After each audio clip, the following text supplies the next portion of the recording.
नमस्कार दोस्तों। आजकल किसी के पास भी टाइम नहीं है। लोग अपने सपनों को बहुत जल्दी पाना चाहते हैं, बहुत जल्दी करोड़पति बनना चाहते हैं, शॉर्टकट से ही सब कुछ सीखना चाहते हैं। लेकिन एक बार अपने आप से पूछो कि अगर आपके सपने इतने बड़े हैं तो क्या आपके इन बड़े सपनों के लिए आपका ज्ञान भी बड़ा होना ज़रूरी नहीं है? क्या आपके मोटिवेशन का आधार बहुत स्ट्रांग नहीं होना चाहिए?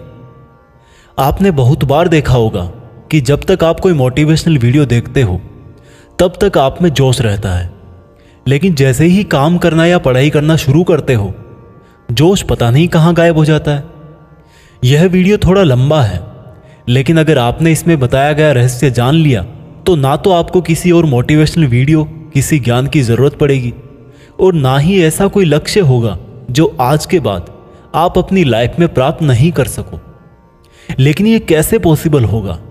इसके लिए आपको शांति से बैठ के, आंखें बंद करके इस वीडियो की पूरी बातों को जब तक समझ में ना आ जाए तब तक बार बार सुनकर अपनी थॉट्स में बिठा लेना चाहिए।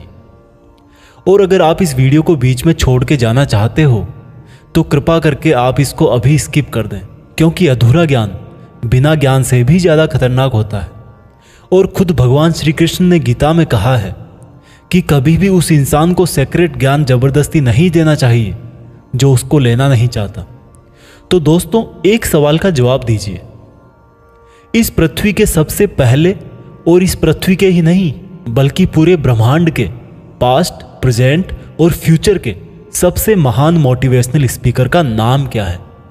जी हाँ, बांसुरी बजाने वाले भगवान कृष्ण, जिन्होंने आज की तारीख से ना जाने कितने ही युगों पहले महाभारत के युद्ध के मैदान में एक ऐसा ज्ञान दिया था जो आज 21वीं सदी की दुनिया पर, आज के लोगों की लाइफ स्टाइल पर भी एकदम सही बैठता है। और यह जानकर के बड़े बड़े लोग और रिसर्च करने वाले हैरान हो जाते हैं कि ऐसा कैसे हो सकता है। उस महाभारत के युद्ध के मैदान में दिए गए ज्ञान को पढ़कर Albert Einstein, Mahatma Gandhi, Swami Vivekananda, Annie Besant, Sunita Williams जैसे और ना जाने कितने लोगों ने भी अपना जीवन बदल लिया। अगर आप यह सोचेंगे कि भागवत गीता में सिर्फ यह लिखा है कि भगवान की पूजा कैसे करते हैं तो आप गलत हैं, क्योंकि भागवत गीता सिर्फ एक किताब या धार्मिक ग्रंथ नहीं है, बल्कि इसमें वो नॉलेज है जो इस पृथ्वी पर जितने भी लोग जन्म लेकर आते हैं उनको यह सिखाता है कि इस दुनिया में सपने पूरे कैसे किए जाते हैं, पर्सनैलिटी कैसे बनाते हैं, पॉजिटिव एनर्जी कहाँ से लाते हैं, खुशी क्या होती है, कितनी भी बड़ी प्रॉब्लम का सॉल्यूशन कैसे ढूंढते हैं, डिसीजन कैसे लिया जाता है, किसी भी ब्रेकअप के सदमे से बाहर कैसे निकलते हैं, इमोशनली स्टेबल कैसे होते हैं, किसी भी बिजनेस को सक्सेसफुल कैसे बनाते हैं, मेहनत कैसे की जाती है, हम क्या हैं और कौन हैं, जिंदगी जीने का सही तरीका क्या है, मरने के बाद हमारे साथ क्या होता है, ये ब्रह्मांड कैसे बना, क्या भगवान है और अगर है तो कहाँ है, क्या आप भी पुनर्जन्म लेंगे, ये लाइफ रियल है या एक इल्यूजन या एक सपना। दोस्तों, इस भागवत गीता के ज्ञान ने ही एक दुखी और हारे हुए, धनुष नीचे गिरा देने वाले अर्जुन को महाभारत के महान युद्ध का सर्वश्रेष्ठ योद्धा और विजेता बना दिया। अगर आप भी अपनी जिंदगी में किसी मकसद को लेकर आगे बढ़ रहे हो तो मेरा यकीन मानो कि आप भी अपनी जिंदगी की समस्याओं के जंग के मैदान के अर्जुन हो। और इसलिए उस गीता ज्ञान को जानना आपकी चॉइस नहीं बल्कि आपका अधिकार है। इस गीता ज्ञान को समझकर आपको एक बात का जरूर एहसास होगा कि ये असली नॉलेज में पहले क्यों नहीं हासिल कर पाया। तो ऐसा क्या है आखिर भागवत गीता में और इसका मतलब क्या है? भागवत का मतलब है भगवान और गीता का मतलब है गीत, यानी कि ऐसा गीत जो भगवान ने खुद अपने मुंह से गाया हो। भागवत गीता संस्कृत में लिखी गई है, लेकिन इसका ट्रांसलेशन आपको बहुत जगह पर हिंदी, इंग्लिश और अलग अलग भाषाओं में मिल जाएगा। वैसे तो भागवत गीता को जितना समझोगे उतना ही कम है, लेकिन फिर भी इस वीडियो में मैंने गीता के पूरे 18 अध्याय, 700 श्लोक पढ़कर उनको आज की जनरेशन के हिसाब से, स्टूडेंट के हिसाब से, बिजनेसमैन के हिसाब से, अपने करियर में, अपनी लाइफ में, अपने रिलेशनशिप में और अपनी प्रॉब्लम्स में कैसे यूज करते हैं वह बताया है। दोस्तों, मैं यहाँ पर पूरे 18 चैप्टर कवर करूँगा और कोई भी चैप्टर शुरू करने से पहले मैं आपको यह बताऊंगा कि उसमें आप क्या सीखने वाले हो। फिर उस चैप्टर को शॉर्ट में समझाऊंगा और उसके बाद उससे सीखने वाली चीज़ों को डिटेल में समझाऊंगा। अगर आपको यह जानना है कि आखिर भगवान को खुद ज्ञान देने की जरूरत क्यों पड़ी, ये पांडव और कौरव कौन थे और इस महाभारत के युद्ध की शुरुआत कैसे हुई, तो आप मुझे नीचे कमेंट्स में बता सकते हैं। मैं उसका भी वीडियो आपको अलग से दे दूंगा। तो चलो अब मैं आपको सीधा ले चलता हूं कुरुक्षेत्र के युद्ध के मैदान में, जहां पर पांडव और कौरव युद्ध करने के लिए आमने सामने खड़े हैं। भागवत गीता अध्याय 1 सेना का निरीक्षण। दोस्तों, गीता के पहले अध्याय से आपको यह सीखने को मिलेगा कि ऐसी कौन सी सबसे पहली चीज है जो आपको लाइफ में आगे बढ़ने से रोकती है। भले ही आप में बहुत नॉलेज हो, आप में बहुत काबिलियत हो, लेकिन उस एक चीज की वजह से आप सही डिसीजन नहीं ले पाते और अपना काम नहीं कर पाते हैं। इसके साथ साथ सपने से हकीकत में इंसान कैसे बदल जाता है वह भी हम जानेंगे। कौरवों में दुर्योधन बहुत खुश हो रहा था। उसके पास बहुत बड़ी सेना थी। भीष्म पितामह थे, गुरु द्रोणाचार्य और गुरु कृपाचार्य जैसे बड़े बड़े योद्धा थे। पांडवों की सेना में अर्जुन, भीम सहित 5 पांडव, भगवान कृष्ण, अभिमन्यु, द्रौपदी के 5 पुत्र आदि थे। अब यह युद्ध पूरी तरह से पारिवारिक युद्ध ही था। पांडवों और कौरवों के लिए गुरु द्रोणाचार्य और कृपाचार्य दोनों एक ही थे। दादा भीष्म भी एक ही थे। साथ ही साथ पांडव और कौरव दोनों खुद भी चचेरे भाई थे, लेकिन हर कोई जीतने के इरादे से आ रखा था। रणभूमि में जब जोर से युद्ध की घोषणा के लिए शंखनाद हुआ तो अर्जुन ने अपने सारथी भगवान कृष्ण से कहा कि हे कृष्ण, मेरे रथ को दोनों सेनाओं के बीच में एक बार ले जाकर के खड़ा कर दो, ताकि मैं ये देख सकूं कि मुझे किनको मारना है। ऐसा सुनकर भगवान कृष्ण ने अर्जुन के रथ को कौरवों की सेना के सामने वहां पर ले जाकर के खड़ा कर दिया, जहां पर कौरवों की सेना में अर्जुन के दादा भीष्म पितामह और गुरु द्रोणाचार्य खड़े थे। और गुरु द्रोणाचार्य ने ही अर्जुन को तीर चलाना भी सिखाया था। अर्जुन ने युद्ध के मैदान में जिधर भी देखा वहां दोनों तरफ ही सिर्फ परिवार वाले नजर आ रहे थे। ये देखकर अर्जुन बहुत दुखी हो गए और कृष्ण से बोले, यहां तो हर कोई मेरा सगा संबंधी ही है, मैं अपने ही लोगों को युद्ध में नहीं मार सकता। मुझे इस राज्य के लिए तो क्या, अगर कोई तीनों लोक भी दे तो भी मैं ऐसा युद्ध नहीं करूंगा जिसमें मुझे अपनों को ही मारना पड़े। इस तरह से अर्जुन पूरे दुखी होकर और खुद को कोसते हुए अपने धनुष को छोड़कर रथ में वापस जाकर बैठ गए। दोस्तों, गीता के इस फर्स्ट चैप्टर से हमें यह सीखने को मिलता है कि वास्तविकता सोच से अलग होती है। हमें नहीं पता होता है कि जब हम कोई काम करने का इरादा लेकर जा रहे होते हैं तो वहां पर क्या हो सकता है। जब हम किसी बुरी चीज का सामना करते हैं तो हम संयम खो बैठते हैं और घबरा जाते हैं, और घबरा जाने के बाद हम हमारा ही असली रूप भूल जाते हैं। भले ही अर्जुन युद्ध कला में मास्टर थे और भले ही वो युद्ध करने के लिए मैदान में धनुष उठाकर चले आए, लेकिन युद्ध सिर्फ हथियारों के चलाना जानने से नहीं होता। उसके लिए इरादे भी चाहिए होते हैं, इमोशनल स्टेबिलिटी चाहिए होती है। मैदान में आकर अर्जुन को अपनी ड्यूटी से ज़्यादा फैमिली और गुरुओं से मोह हो गया और उससे फिर वो दुखी हो गए। वो युद्ध करने का डिसीजन नहीं ले पाए। इससे यह भी सीखने को मिलता है कि जिंदगी में हमें हमारा कर्म करने से सबसे पहले रोकने वाला कोई होता है तो वो है हमारा मोह, यानी कि अटैचमेंट। आप सुबह जल्दी उठ सकते हो, लेकिन आपको नींद और आलस्य का मोह होता है। अर्जुन एक क्षत्रिय थे और युद्ध करना ही उनका काम था, और वो युद्ध करने में बहुत अच्छी तरह से ट्रेंड भी थे, लेकिन वो अटैचमेंट में आकर अपना कर्म भूल गए। इसलिए अगर लाइफ में आपको चुनौतियों से लड़ना है तो आपको अपने अटैचमेंट को सेक्रीफाइस करना आना चाहिए। दोस्तों, इसको आप इस तरह से भी समझ सकते हो। मान लो आप किसी से बहुत प्रेम करते हो, लेकिन वह मनुष्य आपकी प्रेम की कदर नहीं करता। ऐसे में आपको उसका प्रेम पाने का मोह नहीं होना चाहिए, क्योंकि अटैचमेंट किसी भी तरह का हो, जब तक वो है आप अपनी लाइफ के अर्जुन नहीं बन पाओगे। भागवत गीता अध्याय 2 गीता का सार। दोस्तों, गीता के दूसरे अध्याय से हमें इमोशनल स्टेबिलिटी, आत्मा, मृत्यु, पुनर्जन्म, डिसीजन मेकिंग के बारे में सीखने को मिलता है, और गुस्से का सबसे बड़ा रीजन और उसका सॉल्यूशन क्या है, कैसे आप किसी भी कंडीशन में खुश रह सकते हो, और मेहनत कैसे करते हैं, यह भी आपको सीखने को मिलेगा। जब अर्जुन ने युद्ध करने से मना कर दिया तब सारथी श्री कृष्ण ने अर्जुन से कहा कि अर्जुन, ये तुम्हें अचानक से क्या हो गया। जिस तरह की कमजोर बातें तुम बोल रहे हो वो तुम जैसे महान योद्धा के मुंह से बिल्कुल अच्छी नहीं लगती। इसलिए अपने इस मन की कमजोरी को छोड़कर युद्ध के लिए वापस खड़े हो जाओ। अर्जुन बोले कि मैं किस तरह से अपने ही गुरुजी द्रोणाचार्य और दादाजी भीष्म पितामह को मारने के लिए अपना धनुष चला सकता हूँ, क्योंकि ये तो मेरे लिए हमेशा से ही भगवान की तरह रहे हैं। इस युद्ध को करने से अच्छा है कि मैं भिखारी बन जाऊं, क्योंकि अपनों को ही मारूंगा तो जीत में भी मेरी हार ही है। मैं सही और गलत को नहीं समझ पा रहा, इसलिए मेरा मार्गदर्शन करो कृष्ण। श्री कृष्ण मुस्कुराकर अर्जुन को देखने लगे। भले कोई इंसान उनसे कुछ मांगे और वो दे ही ना, ऐसा भी कभी हो सकता है क्या?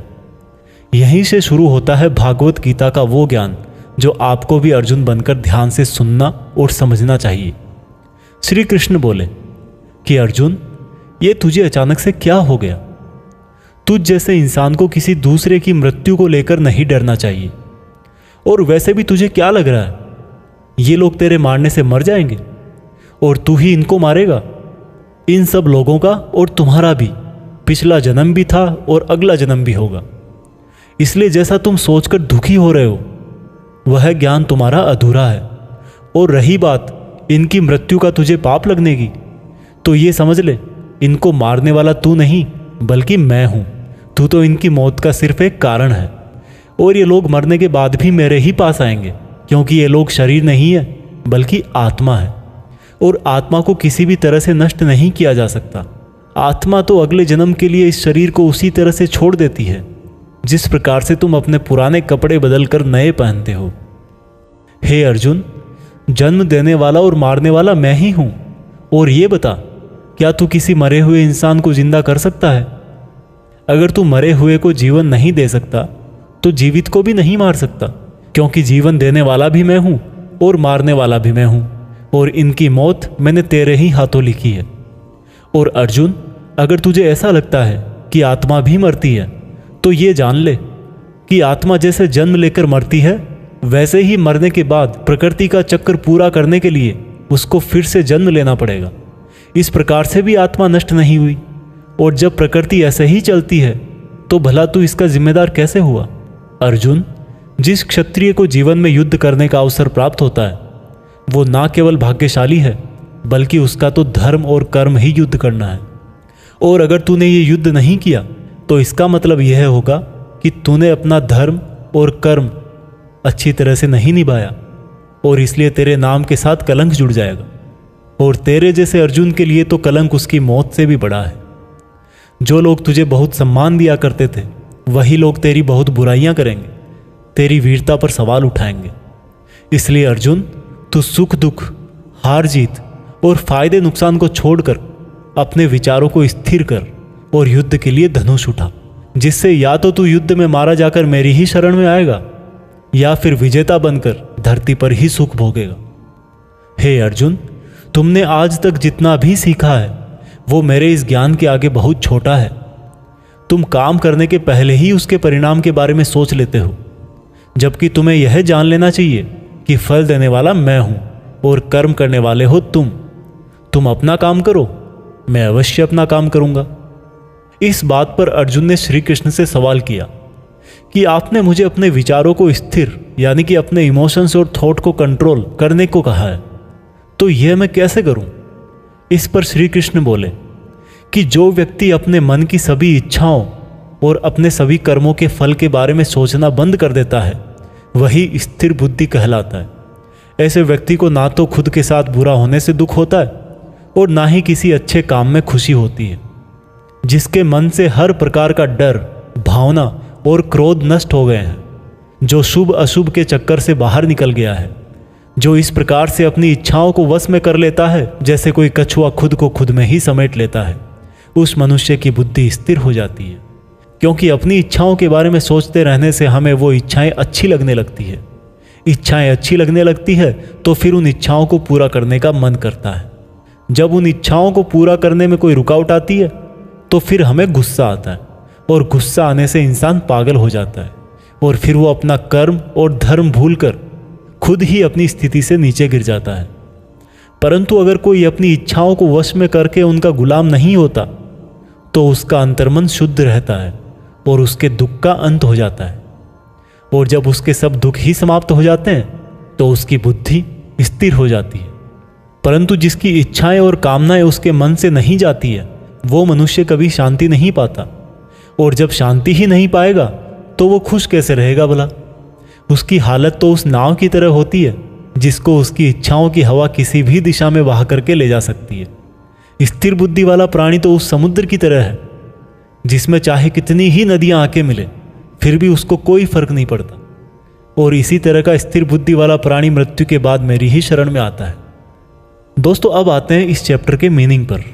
आप में से बहुत सारे लोग होंगे जो अपने प्रियजनों को खो देते हैं, और आज तक आप लोगों में से जिसने भी अपने प्रियजन को मृत्यु के द्वारा इस संसार से नहीं खोया है, उसको भी यह जान लेना चाहिए कि उनकी जिंदगी में भी उनके किसी सबसे प्रिय, यहाँ तक कि खुद की भी मौत एक दिन जरूर होगी।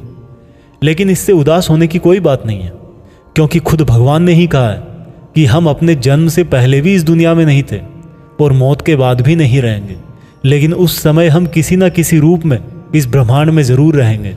और इसलिए हमें मौत से नहीं डरना चाहिए, क्योंकि या तो हमारा पुनर्जन्म होगा या फिर हम परमात्मा में हमेशा के लिए मिल जाएंगे। और जब सब लोग आखिर में एक ही जगह मिल जाएंगे तो फिर क्या भावुक होना। और यही प्रकृति का नियम भी है। और हम कोई शरीर नहीं है जो हमें डरने की जरूरत है। हम आत्मा है और उसी का अंश है जिसको हम भगवान कहते हैं। और अगर हमें बनाने वाला भगवान है तो फिर हमें उससे ही मिलने का प्रयत्न करना चाहिए। ये दुनिया तो मात्र उस ईश्वर का एक मायाजाल है। अब दोस्तों, अर्जुन डिसीजन नहीं ले पा रहे थे। जब भी हम कोई डिसीजन लेते हैं तो एक तरफ हमारा अटैचमेंट होता है और दूसरी तरफ वो होता है जो हमें करना चाहिए। और इसी मोह के चक्कर में हम वो नहीं कर पाते जो हमारा रियल काम होता है और जो हमें लाइफ में सफलता के रास्ते पर आगे ले जाता है। उदाहरण के लिए, अगर आपको घर से दूर पढ़ाई करने के लिए या सपने पूरे करने के लिए घर से दूर जाना पड़ रहा है तो आपको अपने परिवार का मोह छोड़ना पड़ेगा। इसी तरह से आपको हर डिसीजन में यह देखना है कि आपकी लाइफ में मोह कौन कौन से हैं और आपके कर्तव्य के लिए ज़रूरी क्या है। इसके बाद बात करते हैं कि हमारी प्रॉब्लम्स का सबसे बड़ा कारण क्या है और उनका सबसे बड़ा सॉल्यूशन भी क्या है। दोस्तों, हमारे दुखों का सबसे बड़ा कारण है हमारा अपनी इच्छाओं के बारे में सोचना। जब हम अपनी इच्छाओं के बारे में सोचते हैं तो समय बीतने के बाद हम उनको पूरा करने की भी कोशिश करते हैं, और जब वो कोशिशें नाकाम हो जाती है तो हमारे अंदर गुस्सा पैदा हो जाता है। और गुस्सा ऐसी चीज़ है जिसको अगर किसी ने शरीर छोड़ने के पहले नहीं छोड़ा तो कभी आप अपने जीते जी खुश नहीं रह पाओगे। आप हमेशा अपने आप को समस्याओं से घिरा हुआ ही पाओगे, क्योंकि ये दुनिया तो सिर्फ आपका ही रिफ्लेक्शन है। अब आप यह भी बोलोगे कि अगर ज़िंदगी में कोई इच्छा ही नहीं रखेंगे तो सक्सेस कैसे हासिल होगी, नाम कैसे कमाएंगे। तो दोस्तों, इसके बारे में भगवान कृष्ण ने कहा है कि सबसे पहले आप अपने कर्म को पहचानिए, यानी कि आपके लिए ऐसा क्या करना ज़रूरी है जो आपको अपना लक्ष्य प्राप्त करवाएगा। और उसके बाद सफल होने की उम्मीद या असफल होने का डर मन में पैदा किए बिना अपने काम को ऐसे करें जैसे वो काम आप नहीं बल्कि खुद भगवान कर रहे हैं। और इस तरह से आपकी हिम्मत कभी नहीं टूटेगी, क्योंकि आपको यह लगेगा कि ये काम मैं नहीं बल्कि मेहनत भगवान कर रहे हैं। और इस तरह से आपकी हिम्मत कभी नहीं टूटेगी, क्योंकि आपको यह लगेगा ही नहीं कि आप मेहनत कर रहे हो। भागवत गीता अध्याय 3 कर्म योग। दोस्तों, अब गीता के 3rd चैप्टर में हम जानेंगे कि ऐसी कौन सी 2 चीज़ें हैं जो आपको इस दुनिया में कुछ भी हासिल करके दे सकती है। इसमें यह भी जानेंगे कि हम क्या हैं और हमारे अपने मन को अपने काबू में करके अपनी सभी गंदी आदतें कैसे छोड़ें और अपनी मनचाही मंजिल कैसे प्राप्त करें।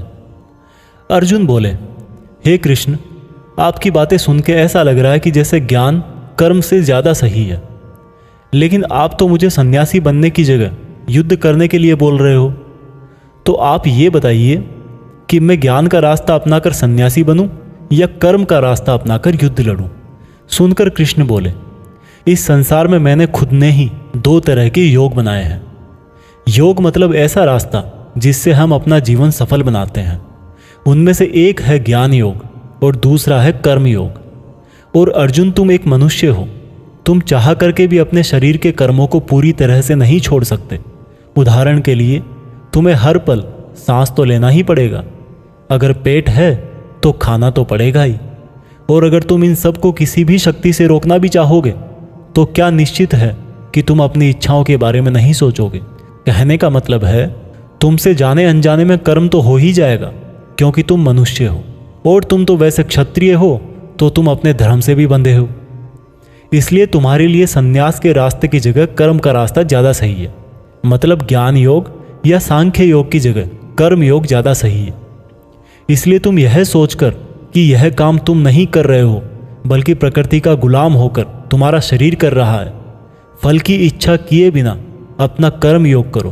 क्योंकि अगर तुम अपने आप को खुद के कर्म का कर्ता यानी करने वाला नहीं मानोगे तो मैं तुम्हारा कर्ता बनूंगा, और जब मैं तुम्हारा कर्ता बनूंगा तो तुम्हें बिना मांगे ही वो सब सुविधाएं, सुख और राज्य दे दूंगा जिसकी तुम्हें ज़रूरत होगी। बिना मेहनत किए ही सुख सुविधाओं और राज्य का भोग किया तो तुम एक चोर कहलाओगे और तुम कभी परमात्मा यानी कि मुझसे नहीं मिल पाओगे। जिस तरह से महान लोग खाने के लिए नहीं बल्कि जीने के लिए खाते हैं, उसी तरह से तुम भी परिणाम के लिए नहीं बल्कि कल्याण के लिए युद्ध करो। हे अर्जुन, तुम मनुष्यों में सबसे बड़े हो, इसलिए जैसा तुम करोगे ठीक वैसा ही तुम्हारी संतान या आने वाली दुनिया करेगी। अर्जुन, अब तू मुझको ही देख ले, मैं तो भगवान हूँ, मुझे भला किसी काम को करने की ज़रूरत क्या है। पर मैं इसलिए अपना कर्म करता हूँ क्योंकि मनुष्य की आत्मा मेरा ही छोटा सा अंश है, और जैसा मैं करूँगा वैसा ही फिर मनुष्य करेगा, और इस तरह से तो पूरी सृष्टि ही नष्ट हो जाएगी। कोई अगर तुम्हारा साथ भी ना दे या तुम्हारी आलोचना भी करे तो तुम उनको बिना कुछ कहे सिर्फ अपना कर्म करते जाओ, और ऐसा करने पर वह मनुष्य भी कुछ समय बाद तुम्हारे जैसा ही करने लग जाएगा। जो व्यक्ति यह सोचता है कि वह कर्म खुद करता है, उससे बड़ा मूर्ख और दुखी इस दुनिया में और कोई नहीं है, और ज्ञानी लोगों के द्वारा ऐसे मूर्खों को कभी नहीं छेड़ा जाना चाहिए। इसलिए अर्जुन, तू भी अपने आप को इस कर्म के बंधन में ना बांधकर बिना किसी आशा के, दया के और पछतावे के अपना युद्ध कर। अर्जुन, खुद का धर्म और कर्म दूसरों के धर्म और कर्म से ज़्यादा अच्छा समझा जाना चाहिए। भले ही हमारे खुद के धर्म में और कर्म के पालन करने में कोई कमी रह जाए। अर्जुन ने फिर सवाल किया कि अगर मनुष्य उसी परमात्मा का अंश है तो उससे गलतियां क्यों हो जाती है और वो बुरे काम क्यों करता है। भगवान श्री कृष्ण बोले कि मनुष्य शरीर भोग विलास करना चाहता है क्योंकि उसकी प्रकृति वैसी ही है। इसलिए अगर उसकी इच्छा पूरी नहीं होती तो उसको क्रोध आता है, और जिस तरह धुएं की वजह से आग दिखाई नहीं देती, उसी तरह से काम और क्रोध की वजह से मनुष्यों को अपना धर्म, कर्म और परमात्मा दिखाई नहीं देते, और इसी वजह से क्रोध और कामनाओं में आकर मनुष्य अपनी इंद्रियों और मन पर नियंत्रण खो देता है और ना चाहते हुए भी बुरे काम और गलतियां कर बैठता है। अर्जुन, तू हमेशा याद रखना, इस शरीर से ज़्यादा शक्तिशाली है इसकी इंद्रियां, इंद्रियों से ज़्यादा शक्तिशाली है मन, मन से शक्तिशाली है बुद्धि, और बुद्धि से ज़्यादा शक्तिशाली हो तुम यानी कि तुम आत्मा। इसलिए अर्जुन, तू अपनी आत्मा से अपनी बुद्धि को वश में कर। बुद्धि मन को वश में करेगी, मन इंद्रियों को वश में करेगा, और इंद्रियां शरीर को यानी कि तुम्हारे बुरे कर्मों को। दोस्तों, अब श्री कृष्ण की कही गई बातों को हम आज की लाइफ के हिसाब से समझते हैं। देखो, इस दुनिया में रिजल्ट दो ही चीज़ों से आते हैं, ज्ञान और कर्म, मीन्स नॉलेज और एक्शन, लेकिन दोनों अलग अलग हैं। आज की दुनिया में हम दोनों चीज़ों को आपस में रिलेट करके देखेंगे। हमारे लिए नॉलेज भी उतना ही ज़रूरी है जितना एक्शन।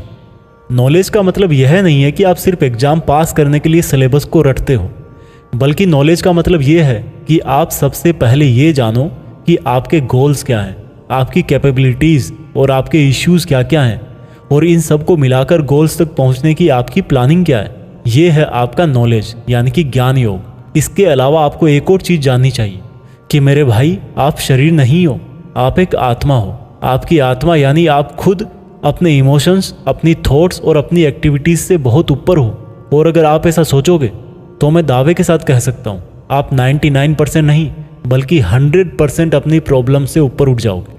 इसके बाद इस चैप्टर में दूसरा रास्ता बताया गया है कर्म योग, यानी कि आपके शरीर के एक्शंस के लिए भगवान ने ये बोला है कि हमें कभी यह नहीं सोचना चाहिए कि काम हम कर रहे हैं, और जब हम ये सोचेंगे कि काम नहीं कर रहे तब इसके दो फायदे होंगे। एक तो ये कि आप अपनी मेहनत के रिजल्ट को लेकर टेंशन में नहीं रहोगे, और दूसरा ये कि आप इमोशनली स्टेबल होकर अपनी बेस्ट मेहनत कर पाओगे। इसके साथ साथ आपको कभी भी अपने बुरे या अच्छे रिजल्ट को खुद पर लेकर दुख नहीं करना चाहिए, क्योंकि श्री कृष्ण की बातों के अनुसार मनुष्य को सिर्फ कर्म करने का अधिकार दिया हुआ है। इसके अलावा आप अपनी किसी भी बुरी आदत से कैसे छुटकारा पाएं, इसको बहुत ही आसान शब्दों में बताया गया है कि आप अपने आप को उस परमात्मा का ही छोटा सा रूप यानी कि आत्मा समझो, और आत्मा के ध्यान से अपने ब्रेन को और ब्रेन से अपने मन को काबू में करोगे, और इसके बाद में आपका मन अपने आप आपके सभी फिजिकल सेंसेस यानी कि इंद्रियों को काबू में कर लेगा। और जब आपकी इंद्रियां आपके काबू में हो जाएगी तब बुरी आदत छोड़ना तो क्या कुछ भी मुश्किल नहीं है। भागवत गीता अध्याय 4 दिव्य ज्ञान। गीता के चौथे अध्याय से हम जानेंगे कि भगवान कब और किस रूप में धरती पर आते हैं, भगवान को कैसे प्राप्त किया जाता है, गुरु से ज्ञान कैसे लिया जाता है, ज्ञान लेना क्यों जरूरी है। श्री कृष्ण बोले कि अर्जुन, जो महान गीता ज्ञान मैं तुझे बता रहा हूं वो मैंने बहुत पहले ही इसी पृथ्वी पर बताया था, लेकिन समय के साथ वो लुप्त हो गया। इस पर अर्जुन बोले कि हे कृष्ण, आप तो अभी वर्तमान काल में हो, तो आप बहुत पहले के समय में ऐसा कैसे कर सकते हो। श्री कृष्ण बोले कि अर्जुन, तुझे नहीं पता कि तेरे और मेरे कितने जन्म हो चुके हैं। जब जब इस संसार में धर्म का नाश होता है तब तब मैं अधर्म का नाश करने इस धरती पर मानव रूप में आता हूँ और कर्म करके अपना शरीर यहीं छोड़कर वापस चला जाता हूँ। जिस तरह से कोई शिष्य मुझे बहुत प्रेम करता है, उसी प्रकार से मैं भी अपने शिष्यों से बहुत प्रेम करता हूँ। मैंने भले ही इस संसार को बनाया है, लेकिन मैं फिर भी यह नहीं सोचता कि यह मैंने बनाया है। इसलिए मनुष्य को भी कर्म करते समय यह नहीं सोचना चाहिए कि मैं कर रहा हूँ। जो मनुष्य किसी भी कर्म के फल और सुख दुख से परे होकर कर्म करता है वही सबसे अच्छा है। जिसको अपने शरीर पर कोई घमंड नहीं होता, उसको वश में रखता है, वही मनुष्यों में सबसे ऊंचा है। और अर्जुन, जो मनुष्य इस धरती में खुश नहीं रह पाता वो परलोक में भी खुश नहीं होता। इसलिए किसी भी मनुष्य को अपने गुरु को पहचान कर, अपनी इंद्रियों को जीत कर, अपना लालच छोड़कर उनकी सेवा करके उनसे वह ज्ञान सीखना चाहिए जिससे बड़े बड़े पापी भी मेरी शरण में आ जाते हैं। जिस तरह से आग सूखी लकड़ियों को जला देती है, उसी तरह से गुरु से सीखा हुआ ज्ञान भी हर अज्ञान को मिटा देता है। हमेशा कर्म करने वाला और हमेशा मुझ में श्रद्धा रखने वाला ही मुझको प्राप्त कर पाता है। इसलिए जिसने भी कर्म योग से सभी कर्मों को और खुद को अकर्ता मानते हुए परमात्मा को अर्पण कर दिए हैं, ऐसे मनुष्य को उसके कर्म कभी नहीं बांधते। इसलिए अर्जुन, तू भी मेरे इस दिए हुए ज्ञान से यह समझ कि कर्म तू नहीं बल्कि मैं कर रहा हूँ। दोस्तों, इस चौथे चैप्टर में यह साफ कहा गया है कि जब भी धरती पर मानवता का नाश होता है और निगेटिव एनर्जी लोगों में ज़्यादा होती है, तब तब भगवान किसी भी रूप में आकर धर्म को फिर से स्थापित करते हैं। इसमें यह भी बताया गया है कि अगर किसी से आपको कुछ सीखना है तो सबसे पहले आपके मन में उसके प्रति रेस्पेक्ट होनी चाहिए, कोई लालच नहीं होना चाहिए और बुरी भावना भी नहीं होनी चाहिए। और ये नॉलेज लेना और सीखना हमारे लिए ज़रूरी क्यों है? क्योंकि हम चाहे किसी भी फील्ड में हो, ऑब्वियस सी बात है कि हमें उस फील्ड के गुरुओं से ज्ञान तो लेना ही पड़ेगा। और ज्ञान ऐसा तरीका है जो इस लाइफ में आपके टारगेट से और उस लाइफ में आपके परमात्मा से मिला सकता है। भागवत गीता अध्याय 5 कर्म संन्यास योग। भागवत गीता के 5वें चैप्टर में हम जानेंगे कि अपने गोल्स को कैसे प्राप्त किया जाता है और किस तरह से हमारा शरीर हमको आलस में बांधने की कोशिश करता है। अर्जुन बोले, हे श्री कृष्ण, मैं अभी भी यह नहीं समझ पा रहा हूं कि मेरे लिए कर्म ज्यादा अच्छा है या कर्मों से संन्यास। श्री कृष्ण बोले, देखो अर्जुन, भले ही संन्यास और कर्म दो अलग अलग रास्ते हों, लेकिन दोनों की मंजिल एक ही है और वो है भगवान। जो व्यक्ति अपने मन को भटकने नहीं देता, जो कर्म करके भी यह समझता है कि कर्म उसने नहीं बल्कि परमात्मा ने किया है, और जो सभी जीव जंतुओं को उसी परमात्मा का हिस्सा मानता है, वह मनुष्य मरने के बाद परमात्मा में ही मिल जाता है। महान पुरुष अपना हर काम खुद के विचारों को साफ करने और दूसरों का कल्याण करने के लिए ही करते हैं। परमात्मा कभी भी मनुष्यों को बुरा काम करने के लिए नहीं उकसाता, बल्कि लोग खुद ही अपने क्रोध और मोह में आकर बुरे कर्मों के साथ साथ उनके फलों का भी निर्माण करते हैं। मैं तो बस उनका फल उन्हीं को वापस देता हूं। इस शरीर को चाहे कितना ही सुख दे दो, उसकी इच्छाएं तब भी पूरी नहीं होती। इसलिए अर्जुन, तेरे जैसे बुद्धिमान व्यक्ति को शरीर की इच्छाओं में मन नहीं लगाना चाहिए। इस संसार का असली योगी तो वो है जिसने अपने शरीर का नाश होने से पहले अपने क्रोध का नाश कर लिया हो, जो संपूर्ण प्राणियों का हित करता है, जिसका मन किसी भी कर्म में नहीं बंधता और जो अपने भटकते हुए मन को एक जगह केंद्रित करके परमात्मा को याद करता है, वही व्यक्ति सुखी भी है और परमेश्वर सहित सबका प्यारा भी। हे अर्जुन, ये इंद्रियां, मन, बुद्धि, इच्छा, आशा, डर और क्रोध ही तेरे दुश्मन हैं। इनका त्याग कर। दोस्तों, हमारी बॉडी यानी कि शरीर हमेशा रिलैक्स रहना चाहता है, क्योंकि बाय नेचर शरीर एक निर्जीव चीज ही है अगर उसमें आत्मा ना हो तो। लेकिन हम यह सोच लेते हैं कि मैं तो शरीर हूं, ये मेरी आंखें हैं, ये मेरे हाथ हैं और अब मेरा शरीर मुझे सोने के लिए बोल रहा है। तो इसका मतलब यह है कि आपका शरीर आपकी बुद्धि पर भारी पड़ चुका है। इसलिए आपको यह समझना होगा कि आप आत्मा हो और इस शरीर को आप अपनी बुद्धि से जिस तरह चलाना चाहोगे वह वैसा ही चलेगा। दोस्तों, जो रास्ते भागवत गीता में बताए जा रहे हैं वह मनुष्य को परमात्मा से मिला देते हैं।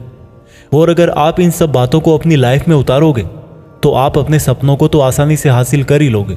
जैसे कि कहा गया है कि भगवान की प्राप्ति के लिए मन को वश में करना बहुत ज़रूरी है, ठीक उसी प्रकार से आपको अपनी लाइफ में भी मंजिल हासिल करने के लिए मन को वश में करना बहुत ज़रूरी है। भागवत गीता अध्याय 6 ध्यान योग। भागवत गीता के 6ठे अध्याय में हम जानेंगे कि एक योगी क्या होता है और योगी कैसे बनते हैं। यानी कि आज की लाइफ में बोले तो वह इंसान जो अपनी लाइफ में कुछ बड़ा करना चाहता है। इसके साथ साथ हम यह भी जानेंगे कि क्या होगा अगर आपने इस जीवन में बहुत मेहनत करी लेकिन फिर भी आपकी डेथ होने से पहले आपका सपना पूरा नहीं हुआ। श्री कृष्ण बोले, केवल अपने सांसारिक कर्मों को त्यागने वाला ही योगी नहीं होता, बल्कि जो व्यक्ति करने योग्य सब काम को करता हुआ उनके फल का लालच नहीं करता, वही असली योगी कहलाता है। जो व्यक्ति अपने मन को जीत लेता है तो उसके लिए इस संसार में और कुछ भी जीतना जरूरी नहीं होता, और जिसका मन इधर उधर भटकता रहता है उसके लिए इस संसार में कुछ भी पाना आसान नहीं होता, क्योंकि हमारा गुलाम मन हमारा मित्र होता है और अगर हम उसके गुलाम बन जाते हैं तो वो हमारा सबसे बड़ा शत्रु बन जाता है। जो व्यक्ति अपने मन के और संसार के किसी भी विचार, वासना या वस्तु से मोहित नहीं होता और जो मित्र, दुश्मन, महात्मा, पापी, जीव जंतु आदि के प्रति समान दया भाव रखता है, वही योगी की असली निशानी होती है अर्जुन। और जब इस तरह का योगी भाव आने लगे तो बिना किसी आशा के, बिना किसी भय के अपने मन को मित्र बनाकर मेरा ध्यान करना चाहिए। ऐसा योगी नींद और भोजन भी उतना ही करता है जितना आवश्यक हो। ऐसा योगी उसी तरह से अपने वचन पर स्थिर रहता है जैसे पूरी तरह रुकी हुई हवा में दीपक की लौ होती है। जब जब भी उसका मन भटके तब तब उसको उस इच्छा को वश में करके फिर से मन को केंद्रित करना चाहिए। और जब योगी इस संपूर्ण ध्यान की अवस्था में आ जाता है तो बड़े से बड़ा दुख भी उसको उसके स्थान से नीचे नहीं गिरा सकता। अर्जुन ने कहा, मगर हे कृष्ण, यह मन बहुत ही चंचल और हठीला है। इसको एक जगह पर रोकना हवा को एक जगह पर रोकने की तरह बहुत मुश्किल है। श्री कृष्ण बोले, हाँ, यह सत्य है कि मन को वश में करना बहुत कठिन है, लेकिन यह भी जान लो कि बार बार योगाभ्यास और आत्मविश्वास से असंभव को संभव बनाया जा सकता है। अर्जुन ने फिर पूछा कि हे कृष्ण, अगर कोई योगी इस तरह से ध्यान केंद्रित करके योग करे, लेकिन अगर अंतिम समय में किसी कारणवश उसका मन भागने लगे तो क्या उसकी पूरी मेहनत शून्य हो जाएगी? श्री कृष्ण बोले, नहीं अर्जुन, निरंतर परमात्मा की तरफ बढ़ना हर आत्मा का अधिकार है। अगर किसी कारणवश वह योगी आत्मा योग की राह से विचलित भी हो जाती है तो भी उसको योग भ्रष्ट पुण्य पुरुषों के लोक में कई वर्ष सुख और आनंद मिल जाता है, और वहां पर वह ध्यान भ्रष्ट योगी भी सुख में समय बिताकर फिर से किसी पुण्यात्मा के परिवार में जन्म ले लेता है। और इस तरह से उस आत्मा की यात्रा वहीं से शुरू हो जाती है जहां पर उसने पिछले जन्म में समाप्त करी थी, और इस प्रकार से उसे एक नया रूप, नया जीवन परमात्मा से मिलन के प्रयत्न के लिए फिर से मिल जाता है। अर्थात उसका पिछले जीवन में किया गया योग बेकार नहीं जाता, लेकिन लगातार प्रयत्न करने वाला योगी इसी जन्म में अपने जीवन चक्र से मुक्त होकर परमात्मा में विलीन हो जाता है। एक योगी तपस्वियों और विद्वानों से भी श्रेष्ठ है। इसलिए अर्जुन, तू भी योगी बन, क्योंकि जो योगियों में भी परम होता है वह मेरा भी परम प्रिय होता है। दोस्तों, हर वो इंसान जिसकी आंखों में कुछ बड़ा करने का सपना है, उसको अर्जुन की तरह ही एक योगी बनना चाहिए। योगी वो इंसान है जो पूरी तरह से इमोशनली बैलेंस्ड है, न्यूट्रल है, जो दूसरों की बातें माइंड नहीं करता और हमेशा अपने टारगेट को पूरा करने के लिए मेहनत करता है। लेकिन दोस्तों, जिंदगी का किसको पता, भगवान ना करे कि ऐसा हो कि कोई इंसान उसके सपने पूरे होने से पहले ही मर जाए, तो उसकी तो मेहनत किसी काम की ना रही और सपने सपने ही रह गए। पर एक बहुत ही सीक्रेट बात भगवान कृष्ण ने इस अध्याय में यह बताई है कि अगर आप मेहनत कर रहे हो और आपने बहुत एक्सपीरियंस गेन कर लिया है, बहुत नॉलेज हासिल कर लिया है, लेकिन फिर भी आपको मंजिल नहीं मिली और किसी रीजन की वजह से, परमात्मा ना करे ऐसा हो, पर आपकी डेथ हो जाए या सपने के लिए मेहनत करते करते बूढ़े होकर मर जाओ, तो इस केस में चाहे आपको जीते जी फल मिले या ना मिले, मरने के बाद में आपको स्वर्ग में अपने कर्मों के अनुसार पूरा सुख मिलेगा। और जब आपके अच्छे कर्मों का बैलेंस खत्म हो जाएगा तो आप फिर से धरती पर जन्म लेकर आओगे और बाय नेचर आप ऐसे माहौल या घर में जन्म लोगे जिसमें आपको पिछले जन्म के ज्ञान वाला लेवल नेचुरली ही मिल जाएगा और आपको उसके आगे की मेहनत करने के लिए फिर से एक पूरी नई जिंदगी मिल जाएगी। ऐसा मैं नहीं, स्वयं कृष्ण ने योगी के बारे में बताते हुए इस गीता के 6 चैप्टर के श्लोक नंबर 37 से लेकर श्लोक नंबर 45 तक यही बात कही है और यह भी कहा है कि ये उनके लिए एप्लीकेबल है जो सच में बहुत बहुत मेहनत करते हैं। यह भागवत गीता सार आप YouTube के जीत फिक्स चैनल पर सुन रहे हैं। भागवत गीता अध्याय 7 भगवान का ज्ञान। भागवत गीता के 7वें चैप्टर में बताया गया है कि ईश्वर किस तरह से इस संसार को चलाते हैं, ईश्वर को कौन से भक्त बहुत अच्छे लगते हैं, इंसान भगवान को क्यों नहीं जान पाता है। भगवान कृष्ण बोलते हैं कि हे अर्जुन, अब मैं तुझे वो बातें बताने वाला हूं जिनको जानकर तुझे इस संसार में दूसरा कोई सा भी ज्ञान जानने की जरूरत नहीं पड़ेगी। हजारों लोगों में से कोई एक मुझे प्राप्त करने की कोशिश करता है और ऐसे हजारों कोशिश करने वालों में से कोई एक ही मुझे बहुत समर्पण के साथ प्रेम करता है। मेरे 2 रूप हैं, एक जड़ रूप यानी कि जिसमें पृथ्वी, अग्नि, जल, वायु और आकाश के साथ साथ मन, बुद्धि और अहंकार है। वही दूसरा चेतन रूप जिसमें इस सृष्टि का चक्र है। समय को भी मैं ही चलाता हूं। जल, सूरज, चंद्रमा, ओमकार में मैं ही हूं। पृथ्वी की सभी पवित्र गंध, अग्नि और बुद्धिजीवियों का तेज, तपस्वियों का तप, धर्मों का पवित्र कर्म, बलवानों का बल और अलग अलग समय कालों का बीज भी मैं ही हूं। इस संसार के लोग सांसारिक गुणों के गुलाम हैं, इसलिए मुझे नहीं जान पाते और वास्तव में तो ये सांसारिक गुण भी मेरी ही माया है। मगर जो मनुष्य इस मेरे ही माया जाल को तोड़ देता है वो मेरा हो जाता है। माया जाल में फंसे हुए मूर्ख लोग मेरी शरण में नहीं आ पाते हैं। कोई भी भक्त 4 तरह से मेरी पूजा करता है, कोई प्राप्ति चाहने वाला, कोई दुख के संकट में याद करने वाला, मुझे जानने की इच्छा रखने वाला या फिर मुझे पहले से ही जानने वाला।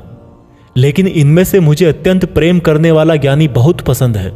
ये चारों ही तरह के भक्त दयावान होते हैं, लेकिन ज्ञानी पुरुष तो मानो जैसे मेरा ही रूप हो। और ज्ञानियों में भी जो व्यक्ति मुझे बहुत सारे जन्मों से मानता आया है वो मृत्यु के पश्चात मुझ में ही समा जाता है।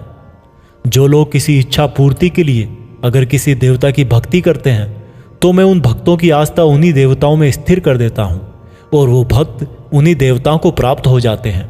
लेकिन यह फल ज्यादा समय तक नहीं चलता और अगर कोई भक्त अगर किसी भी प्रकार से मेरी ही पूजा करता है तो उसे मैं अपना ही बना लेता हूँ। जो मूर्ख मुझे जन्म लेने और मरने वाला मानते हैं वो मुझे प्राप्त नहीं कर पाते। मैं भूतकाल, वर्तमान और भविष्य को पूरा जानता हूँ, जबकि श्रद्धा रहित लोग मुझे भी नहीं जान पाते। जो भक्त इस सांसारिक मोह और माया को छोड़कर श्रेष्ठ कर्मों का आचरण करके मेरी भक्ति करते हैं वो इस मृत्यु से मुक्त होकर मुझ में ही समा जाते हैं। तो दोस्तों, आज के समय के हिसाब से इस चैप्टर का मतलब आप इस तरह से निकाल सकते हैं। जब आप अपनी लाइफ में कोई टारगेट सेट करते हो तो आप टाइम बीतने के बाद टारगेट को भूलने लगते हो, क्योंकि डिस्ट्रैक्शंस बहुत सारे होते हैं। जैसा श्री कृष्ण ने बताया कि मायाजाल में फंसा हुआ व्यक्ति भगवान को भूल जाता है, ठीक वैसे ही कई बार बहुत मेहनत करने वाला व्यक्ति भी राह से भटक जाता है और सोचने लगता है कि ये टारगेट वारगेट सब बेकार है, लाइफ के मजे लो, कल को पता नहीं रहूं या ना रहूं। और इस तरह के लोगों को गीता में मूर्ख कहा गया है, जो इतना भी नहीं जानते कि ये डिस्ट्रैक्शन तो खुद मेहनत करने वालों को आजमाते हैं कि ये इंसान उसमें उलझ के रह जाएगा या इसको पार कर जाएगा। और इस तरह से लगातार बिना भटके जो हार्डवर्क करता है उसी को सक्सेस मिलती है।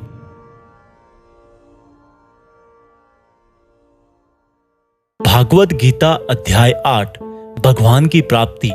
भागवत गीता के 8वें चैप्टर में आप जानेंगे कि भगवान क्या है और उनको कैसे प्राप्त किया जा सकता है, देवता कौन है, ये संसार कैसे चलता है और क्यों हमें आज से ही हार्ड वर्क में लगना चाहिए। अर्जुन बोले, हे कृष्ण, ये परम ब्रह्म क्या है, आध्यात्म क्या है, कर्म क्या है, ये संसार क्या है और ये देवता कौन है, इस संसार का फैसला कौन करता है और कोई योगी आपको कैसे पहचानता है। श्री कृष्ण बोले, ब्रह्म परम अक्षर है, आध्यात्म जीवों का स्वरूप है, कर्म भूतकाल का एक ऐसा त्याग है जिससे वर्तमान में परिणाम उत्पन्न होते हैं, हमेशा उत्पन्न और अंत होने वाले का नाम संसार है। जिनको शास्त्रों में परम पुरुष बताया गया है वही देवता है। इस संसार का फैसला करने वाला मैं ही हूं। और जो भी पुरुष अपने अंतकाल में जिस जिस भाव को याद करता हुआ और अपने ध्यान को भ्रकुटी में केंद्रित करके शरीर छोड़ता है तो वह उसी भाव को प्राप्त होता है। इसलिए मेरा स्मरण करने वाले सदैव मेरे पास ही आते हैं। इसलिए अर्जुन, तू भी मुझ में ही ध्यान रख के युद्ध कर, जिससे कि तू मुझे ही प्राप्त होगा।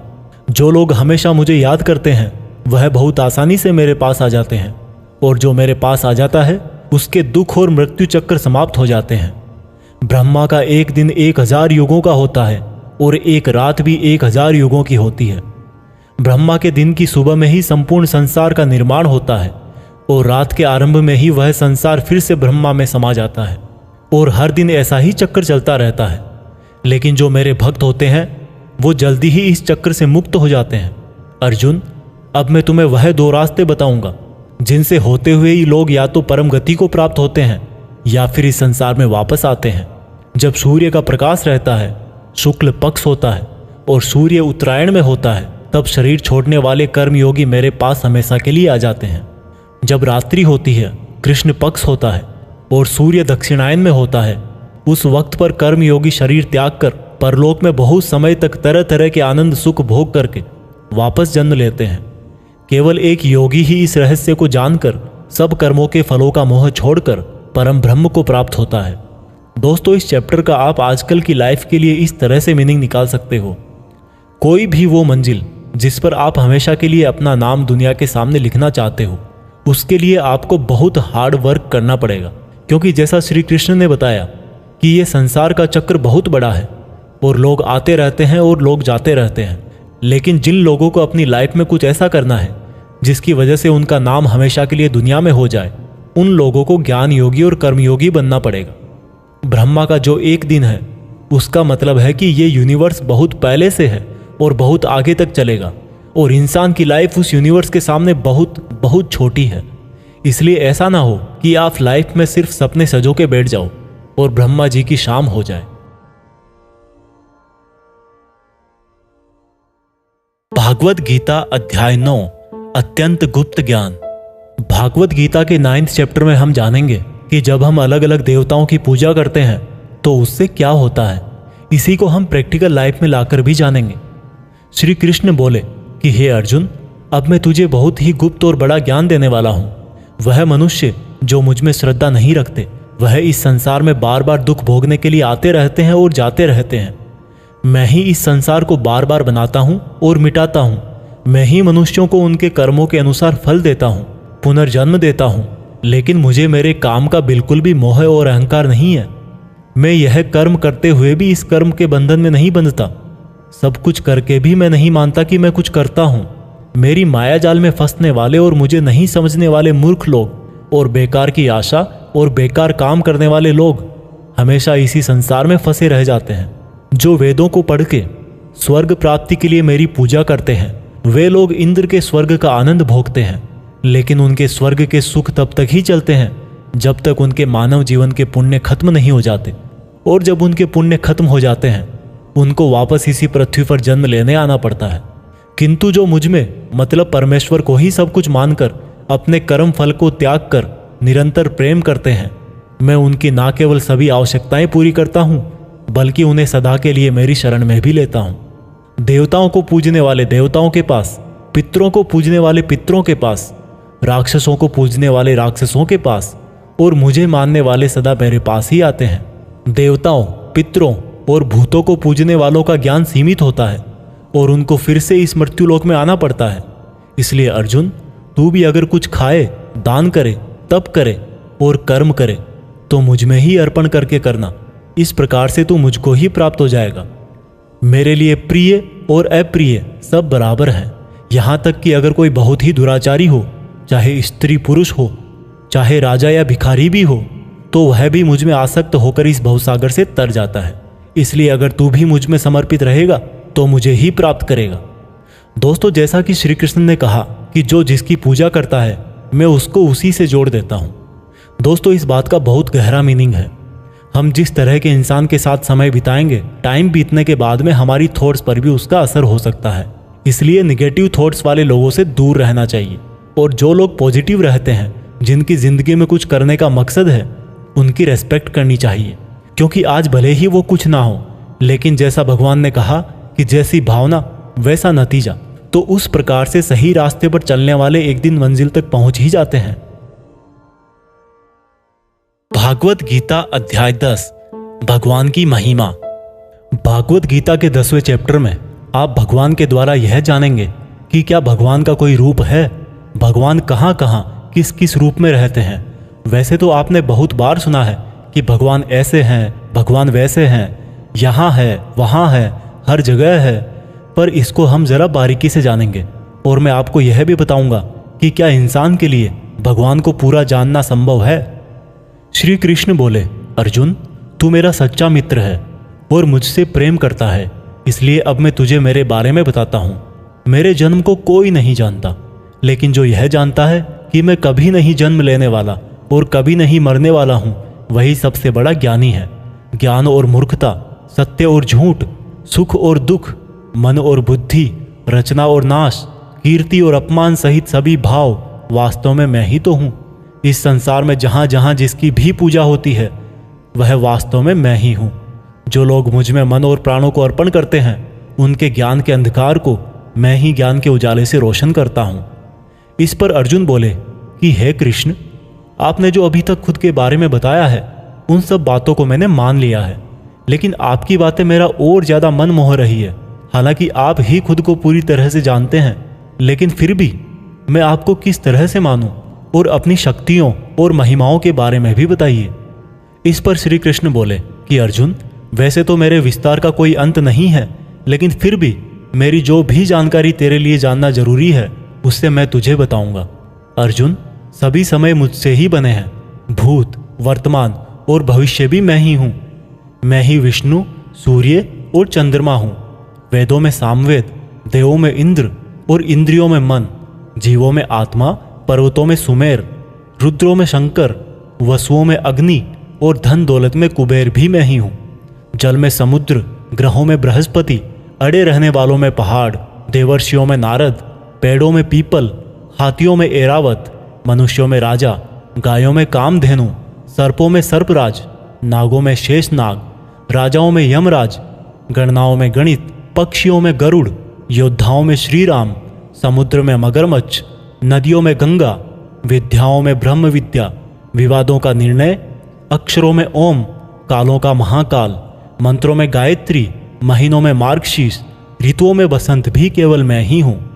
छलों का जुआ, जीतने वालों की विजय, निश्चय करने वालों का निश्चय और भक्त पुरुषों की भक्ति भी मैं ही हूँ।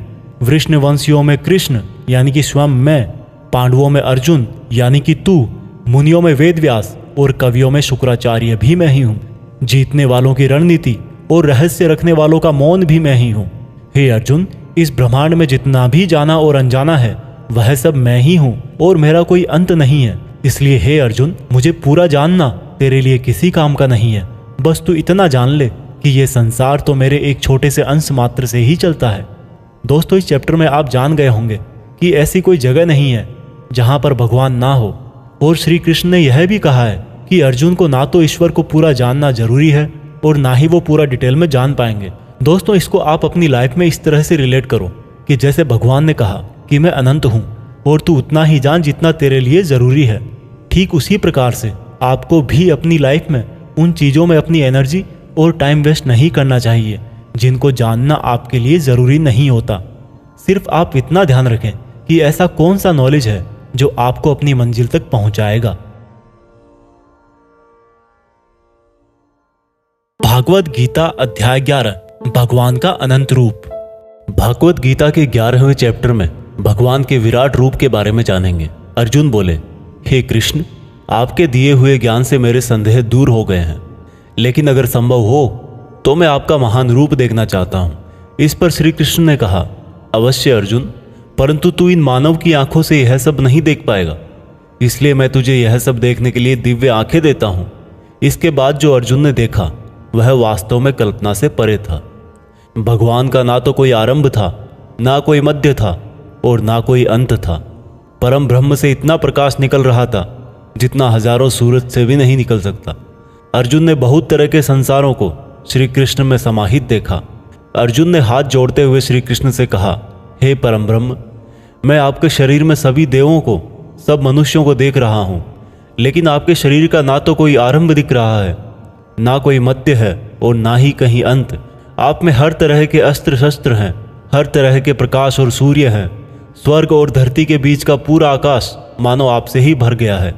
कई देवता के समूह आप में प्रवेश कर रहे हैं, कई आपकी वंदना कर रहे हैं, तो कई लोग भयभीत होकर हाथ जोड़े खड़े हैं। आपके अनंत हाथ पैर, पेट, आंखों, मुंह वाले रूप को देखकर समस्त सृष्टि सहित मैं बहुत व्याकुल हो रहा हूँ। मैं पांडवों कौरवों की संपूर्ण सेना के महान योद्धाओं को अंत होकर आप में जाता हुआ देख पा रहा हूँ। आपके अनेक तरह के उग्र रूप इस संपूर्ण ब्रह्मांड को बहुत ऊर्जा दे रहे हैं। हे कृष्ण, इतने रूपों में आप कौन से हो? मैं आपको पहचान नहीं पा रहा हूँ। इस पर कृष्ण बोले, मैं हर जगह हूँ और मैं ही समय हूँ। इन सेनाओं के योद्धाओं को नष्ट करने के लिए प्रकट हुआ हूँ। इन सब योद्धाओं की मौत मैं पहले ही लिख चुका हूँ। तू तो सिर्फ इनकी मौत का कारण है, मारने वाला तो स्वयं मैं ही हूँ। इस पर अर्जुन भयभीत लेकिन गदगद होकर बोले, हे भगवान, आपका यह रूप देखकर अब मुझे पता लगा कि क्यों योगी, महर्षि, देवता जैसी आत्माएं आपका पूजन करती है। आप तो सत्य और असत्य से भी परे हैं। आपके इस रूप का वर्णन करने के लिए मेरे पास कोई शब्द नहीं है। आप ही इस जगत के पालनकर्ता और विनाशक हो। आपको कोटि कोटि नमस्कार, आपको कोटि कोटि नमस्कार, नमस्कार। आपके लिए हर दिशा से नमस्कार, क्योंकि आपका कोई आदि नहीं है, मध्य नहीं है और अंत भी नहीं है। हे प्रभु, मैंने जाने अनजाने में आपको भाई, कृष्ण, मित्र कहा है और कई बार लोगों के सामने आपका मजाक भी उड़ाया है। मुझे आपके इस सत्य का पता नहीं था, इसलिए अगर संभव हो तो मुझे क्षमा कीजिए। मैं आपकी वंदना करता हूँ। पिता जैसे पुत्र को और सखा जैसे सखा को क्षमा कर देता है, वैसे ही आप भी मुझे क्षमा करें। आपके इस रूप को देखकर मैं खुश भी हो रहा हूँ और भयभीत भी हूँ, इसलिए अब कृपा करके आप अपना प्रसिद्ध चतुर्भुज विष्णु रूप दिखाइए। मैं आपको मुकुट, चक्र और गदा के साथ देखना चाहता हूँ। इस पर श्री कृष्ण बोले कि अर्जुन, मैंने तेरे आग्रह पे वह रूप दिखाया है जिसको आज तक कोई मनुष्य नहीं देख पाया है और ना ही देख पाएगा। मेरे इस रूप और अनंत आकार को देखकर तू व्याकुल भी ना हो और पागल भी ना हो, और अब तेरी इच्छा अनुसार तू मेरा चतुर्भुजी रूप भी देख। इस प्रकार से श्री भगवान ने अपना चतुर्भुजी रूप दिखाकर अर्जुन का साहस बंधाया और अनंत रूप से उत्पन्न हुई व्याकुलता भी दूर करी। इस पर अर्जुन बोले कि हे कृष्ण, अब मैं आपके इस रूप को देखकर फिर से शांत हो गया हूँ। कृष्ण बोले, अर्जुन, जो चतुर्भुजी रूप तुमने अभी देखा है वो बड़ा ही दुर्लभ है और इसको देखने के लिए देवता भी तरसते हैं।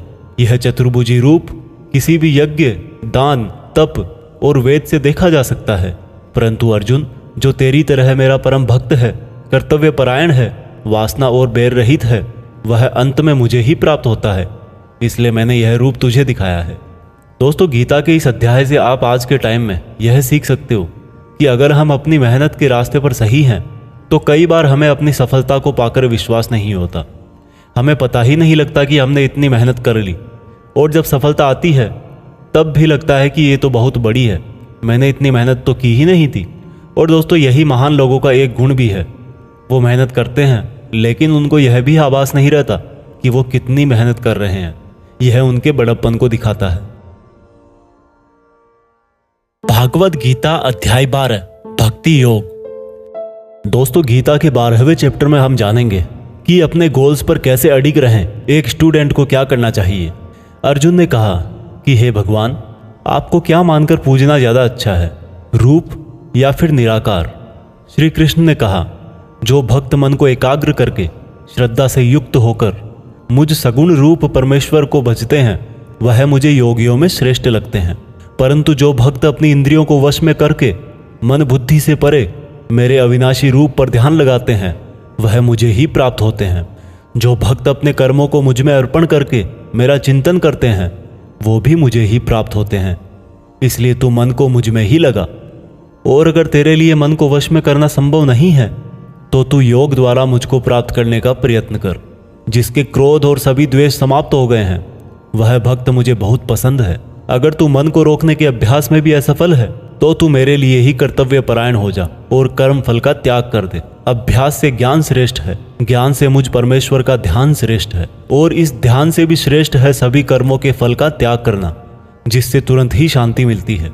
जो व्यक्ति हर तरह के सुख दुख, शस्त्र और मित्र भाव, लाभ हानि, मोह और इच्छा, हर तरह के मौसम से मुक्त है और सभी प्राणियों को बराबर देखता है, और जो अपने मन और इंद्रियों को पूरी इच्छा शक्ति से वश में किए है, वही परमानंद के लिए श्रेष्ठ है। जो निंदा और प्रशंसा को एक समान समझता है, जो किसी भी स्थान पर किसी भी भोजन के साथ रह सकता है, वह भक्त मुझे श्रेष्ठ लगता है। और उनमें भी जो निष्काम भाव से अपना कर्म और मेरी सेवा करते हैं, वह मुझे अति प्रिय है। दोस्तों इस चैप्टर में बताया गया है कि आपको अपने खुद के पुराने अनुभवों से सीखना चाहिए। एक स्टूडेंट को या एक उस इंसान को जो अपनी लाइफ में कुछ बड़ा करना चाहता है, उसको कम खाना चाहिए और हर तरह के इमोशन में सिर्फ यह सोचना चाहिए कि खुद का सपना कैसे पूरा करूं।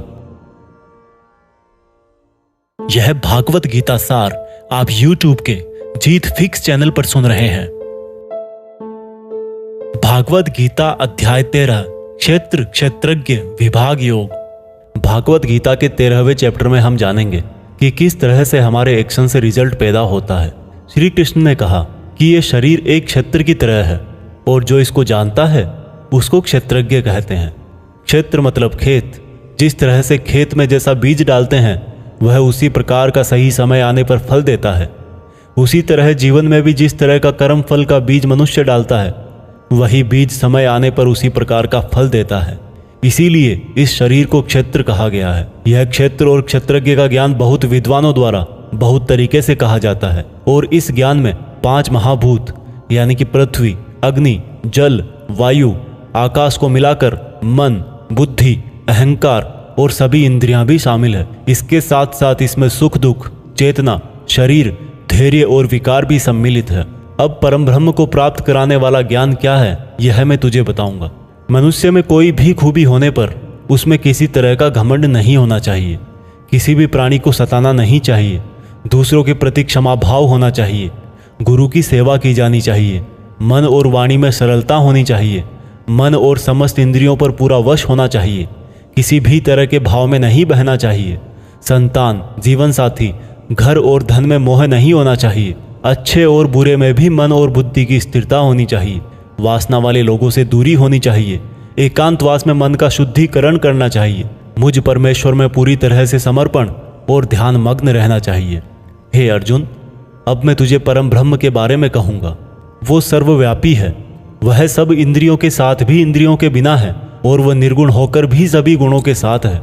वह सभी सजीवों और निर्जीवों में है। वह दूर भी है और पास में भी, लेकिन फिर भी जानने में नहीं आता। वह ब्रह्मा की तरह जीवन उत्पन्न करता है, विष्णु की तरह पालन करता है और शंकर की तरह विनाश भी करता है। वह अलग अलग कालों में होते हुए भी एक जैसा लगता है और एक ही काल में भी अलग अलग तरह का होता है। वह माया का भी महामाया है, परम ब्रह्मों से भी परम है और सब प्राणियों के साथ उनके हृदय में निवास करता है। परंतु इसके बाद भी यह जानने के योग्य है, हे अर्जुन, इस प्रकृति और पुरुष का भी कोई आरंभ नहीं है, क्योंकि प्रेम और घृणा और तीनों तरह के गुण अर्थात सत, रज और तम भी प्रकृति से ही आते हैं। कार्य और कार्यों को करने वाली इंद्रियां भी प्रकृति से ही उत्पन्न होती है। प्रकृति से जन्मा मनुष्य प्रकृति के ही गुणों को भोगता है और इन्हीं गुणों के भोग के अनुसार ही उसका जन्म और मरण तय होता है। इस तरह से जो भी मनुष्य इस पुरुष और प्रकृति के ज्ञान को जानता है वह कर्म करता हुआ भी मुझे प्राप्त होता है और मुझ परमात्मा को हर मनुष्य अपने अलग अलग तरीके से पाता है। किंतु जो मंद बुद्धि होते हैं वह तो इस ज्ञान को सुनकर और मेरी प्रकृति जानकर ही मृत्यु लोक से मुक्त हो जाते हैं।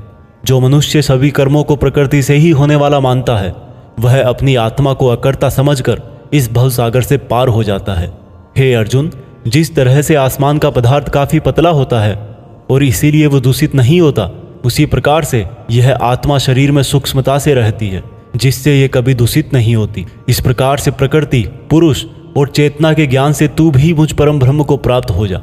दोस्तों, इस चैप्टर में यह बहुत ही बारीकी से बताया गया है कि इस तरह से हमारे ही कामों से हमें तकलीफ या खुशी मिलती है। मान लीजिए हमारा शरीर खेत की तरह है और हम हैं इसके किसान। अब हम जो भी इस खेत में बोएंगे फल भी उसी बीज के अनुसार हमें भविष्य में जाकर मिलता है। इसलिए यह हमारे आज के एक्शंस पर ही डिपेंड करता है कि हमें फ्यूचर में क्या मिलने वाला है। भागवत गीता अध्याय 14 प्रकृति के 3 गुण। दोस्तों, भागवत गीता के 14वें चैप्टर में हम जानेंगे कि किस तरह से हमारा स्वभाव और यह संसार 3 गुणों में बटा हुआ है। श्री कृष्ण बोले, हे अर्जुन, अब मैं तुझे संसार के उन 3 गुणों के बारे में बताऊंगा जो आत्मा को शरीर के मोह से बांधते हैं और जिन्हें जानकर कोई भी मनुष्य मुझे पा सकता है। यह तीनों गुण हैं सत्वगुण, रजोगुण और तमोगुण। सत्वगुण इन सभी गुणों में श्रेष्ठ है और यह ज्ञान और सुख से जोड़ता है। रजोगुण कामना और आसक्ति से उत्पन्न होता है जो कि कर्म और उसके फल में बांधता है। तमोगुण मनुष्य को भोग विलास, आलस्य और निद्रा में बांधता है। हे अर्जुन, सत्वगुण सुख देता है, रजोगुण कर्म करवाता है और तमोगुण मनुष्य को उसके स्थान से भी बहुत नीचे गिरा देता है। किन्हीं भी 2 गुणों को वश में करने से तीसरे गुण की प्राप्ति होती है। जिस पल मन में शांति और ज्ञान बढ़ा हुआ लगे उस समय यह मानना चाहिए कि सत्वगुण बढ़ रहा है। जिस पल मन में लालच और स्वार्थ का आभास हो उस समय रजोगुण बढ़ता है। जिस समय मन में अंधकार, विषयों में आसक्ति, आलस्य और निद्रा हो उस समय मनुष्य में तमोगुण होता है। सत्वगुण में मरने वाला मनुष्य परमात्मा को प्राप्त होता है। रजोगुण वाला मनुष्य फिर से जन्म लेकर मनुष्य बनता है और तमोगुण वाला प्राणी अगले जन्म में कीट पतंग बनता है। सात्विक कर्म का परिणाम है सुख, राजस कर्म का परिणाम है दुख और तामस कर्म का परिणाम अज्ञान होता है। जो व्यक्ति इस बात को जानता है कि यह 3 गुण ही उससे सब काम करवाते हैं, तब वह अपने कर्तापन से और इस संसार से मुक्त हो जाता है और इस तरह से सोने, पत्थर और मिट्टी को एक जैसा समझने वाला मनुष्य परम ब्रह्म अर्थात मुझे प्राप्त हो जाता है। दोस्तों, यह 3 प्रकार सात्विक, राजस और तामस हमारी डेली लाइफ में बहुत यूजफुल हैं। अगर आप मेहनत करके कुछ उम्मीद नहीं करोगे तो आप हमेशा खुश रहोगे। अगर आप किसी अच्छे रिजल्ट की कामना करके मेहनत कर रहे हो तो कोई गारंटी नहीं कि खुशी होगी या दुख होगा। अगर आपने किसी का नुकसान करने के लिए कर्म किया है तो यह निश्चित है कि किसी न किसी समय आपको ही दुख मिलेगा। भागवत गीता अध्याय 15 पुरुषोत्तम योग। दोस्तों, गीता के 15वें चैप्टर में बताया गया है कि किस प्रकार से यह दुनिया एक इल्यूजन है और कैसे हम इसमें उलझकर रह जाते हैं। श्री कृष्ण बोले कि यह संसार बरगद के एक उल्टे पेड़ की तरह है जिसकी जड़ें ऊपर है और डालियां, पत्ते नीचे की तरफ। पत्तियां वेदों को दिखाती हैं और डालियों के अंत में फल कार्य फल के जैसा है। इस पेड़ की जितनी भी शाखाएं हैं वो 3 तरह के गुण यानी कि सत्व, रज और तम से ही बनी है। इसकी जड़ों में स्वयं परमात्मा विराजमान है। इस पेड़ की शाखाओं के अंत में नई कोंपले मनुष्य की इच्छाओं को दिखाती है। यह पेड़ हर दिशा में इस तरह से बढ़ा रहता है कि ज्ञान के अभाव में मनुष्य इसमें उलझकर ही रह जाता है और जो इस पेड़ के रहस्य को जान लेता है वह परम ब्रह्म को प्राप्त हो जाता है। इसलिए इस माया वाले जीवन रूपी बरगद के पेड़ को ज्ञान की कुल्हाड़ी से काटकर उचित योग का पालन करके उस परम ब्रह्म को ढूंढना चाहिए और जिसका मान, मोह, सम्मान, अपमान सभी नष्ट हो गए हैं और बुद्धि स्थिर हो गई है, वह पुरुष इससे मुक्ति पा सकता है। और मुक्ति पाकर जिस परम पद को वे पुरुष प्राप्त होते हैं उसको कोई भी सूरज रोशन नहीं कर सकता, क्योंकि वह मेरा परम धाम है। हे अर्जुन, इस मानव शरीर में आत्मा मेरा ही अंश है और यह आत्मा ही मृत्यु के बाद दूसरे शरीर में चली जाती है। यह शरीर कान, आँख, त्वचा, जीभ, नाक और मन से ही इन इंद्रियों का और वासनाओं का सेवन करता है। और यह केवल ज्ञानी जन ही जानते हैं। इस संसार में शरीर नाशवान है और आत्मा अविनाशी है, और इन सब में सबसे श्रेष्ठ है परमात्मा, जो कि सब लोगों का पालन पोषण करता है। इसलिए मैं ही पुरुषोत्तम हूँ। दोस्तों, इस चैप्टर में हमने देखा कि हम जिंदगी में बहुत बार उस चीज़ के पीछे भागते हैं जिसको हासिल करके भी हमारी इच्छा खत्म नहीं होती। हम जितनी इच्छाएं पूरी करते हैं उतनी ही और बढ़ जाती है। इसलिए उस इंसान को जिसको लाइफ में कुछ बड़ा करना है, उसको अपने डिटर्मिनेशन से उन इच्छाओं के जाल को काट देना है। तभी वह इस इल्यूजन वाले ट्री से परमात्मा को, यानी कि आपकी पर्सनल लाइफ के केस में सक्सेस को ढूंढ पाएगा। भागवत गीता अध्याय 16 है, 2 स्वभाव। दोस्तों, गीता के 16वें चैप्टर में बताया गया है कि मनुष्य के कौन से 2 नेचर या बिहेवियर होते हैं। श्री कृष्ण बोले, हे अर्जुन, इस संसार में 2 तरह के स्वभाव हैं, देवीय स्वभाव और असुरी स्वभाव, यानी कि देवता के समान और राक्षस के समान। पहले मैं तुझे देवीय स्वभाव के बारे में बताऊंगा। कभी भय ना करना, अपने मन को शुद्ध रखना, हमेशा परमात्मा को ही याद करना, इंद्रियों को वश में रखना, धर्म ग्रंथों का पाठ करना, किसी भी जीव को कष्ट नहीं देना, हर तरह के भाव में सम रहना, हर जीवात्मा को बराबर समझना, कभी क्रोध और मोह ना करना, क्षमा करना, धैर्य रखना, और यहाँ तक कि अपने ही गुणों का भी अभिमान नहीं करना देवीय स्वभाव है। अब मैं तुझे असुरी स्वभाव बताऊंगा। घमंड, क्रोध, सांसारिक आसक्ति, नफरत, अज्ञान, वासनाएं, आशाएं करना और शरीर को इंद्रियों के वश में रखना असुरी स्वभाव है। असुरी स्वभाव वाले ना तो सम्मान से बात करते हैं और ना ही सत्य बोलते हैं। बुरे कर्मों से जिनका स्वभाव पूरी तरह से नष्ट होकर बुद्धि मंद हो चुकी है और जो इस संसार में सिर्फ नाश का कारण ही बनते हैं, इन व्यक्तियों की इच्छाएं कभी पूरी नहीं होती। उन व्यक्तियों का सुख सिर्फ इंद्रियों के सुख तक ही सीमित है। वह हमेशा और अधिक वस्तुएं प्राप्त करने में ही लगे रहते हैं। वह हर काम को करने वाला खुद को ही मानते हैं। वे सिर्फ दिखावे के लिए ही धर्म और दान करते हैं। देवीय स्वभाव से मुक्ति होती है, जबकि असुरी स्वभाव से बंधन उत्पन्न होता है। असुरी स्वभाव वालों को तो मैं बार बार असुरों में ही जन्म देता हूँ। इस तरह से असुरी हमेशा नीचे गिरते रहते हैं। हे अर्जुन, काम, क्रोध और लोभ ही नरक के 3 द्वार हैं। इसलिए इनको जितना जल्दी हो छोड़ देना चाहिए। जो भी मनुष्य इन तीनों नरक के द्वारों को छोड़ देता है, वह तो फिर मेरे ही आश्रय में आता है। इसलिए हे अर्जुन, तू शास्त्रों सहित इस देवीय स्वभाव को प्राप्त करके आगे बढ़ता जा। दोस्तों, इस चैप्टर का मीनिंग तो आपको आसानी से समझ में आ ही गया होगा। आखिर में जो 3 नेगेटिव फैक्टर्स बताए गए हैं, वासनाएं, गुस्सा और लोभ, यह सबसे बड़े दुश्मन है। इनसे जरा बच के रहना। भागवत गीता अध्याय 17, श्रद्धा के रूप। दोस्तों, गीता के 17वें अध्याय में आप जानेंगे कि कर्मों को, भोजन को, यज्ञ को, तप को, ज्ञान वगैरह को कौन से 3 भागों में बांटा गया है। अर्जुन बोले, हे कृष्ण, जो मनुष्य शास्त्रों को छोड़कर देवों की पूजा करते हैं, वो क्या है, सात्विक, राजस या तामस? कृष्ण बोले, हे अर्जुन, जो व्यक्ति देवों को पूजते समय जिस तरह का विचार रखते हैं, वे उसके हिसाब से ही सात्विक, राजस या तामस बनते हैं। सात्विक लोग देवताओं को पूजते हैं, राजस यक्ष और राक्षसों को, और तामस प्रेतों को। जो मनुष्य शास्त्रों से दूर रह के भी मन से कठिन निर्णय लेता है और कर्म करता है और कर्म को ही तप मान करके करता है, वह भी इस संसार से मुक्त है। जिस तरह से भोजन भी सात्विक, राजस और तामस होता है, उसी तरह से यज्ञ, तप और दान भी 3-3 प्रकार के होते हैं। फलों से किया गया भोजन सात्विक होता है।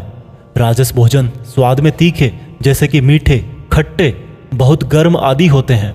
और तामस भोजन में जैसे दुर्गंध वाले, बिना रस के, अधपके, अपवित्र आदि हैं।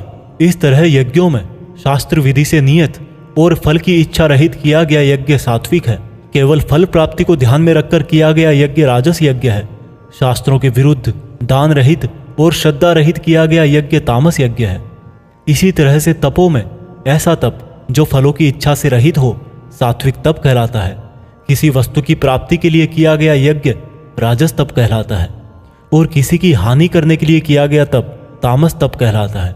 इस प्रकार से दान में बिना खुद को श्रेय दिए जिसको जो आवश्यकता हो वह दान कर दिया जाए और यह समझा जाए कि दान ही कर्तव्य है, वह दान सात्विक दान कहलाता है। जैसे कि भूखे को खाना खिलाना, वस्त्रहीन को वस्त्र पहनाना, अकाल क्षेत्र में अन्न दान करना।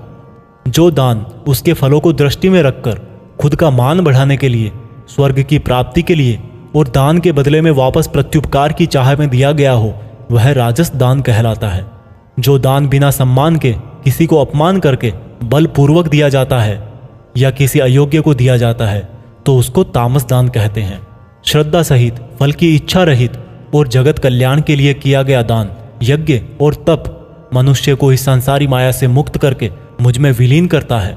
दोस्तों, इस चैप्टर में आपने सुना कि हर कर्म के 3 प्रकार होते हैं और इन कर्मों को करते टाइम आपके मन में जैसी भावना या जैसा मकसद होता है उसी तरह से आपको फल मिलता है। और ये तीनों प्रकार हैं सत, रज और तम। सत सबसे अच्छा माना गया है, तम सबसे गिरा हुआ माना गया है।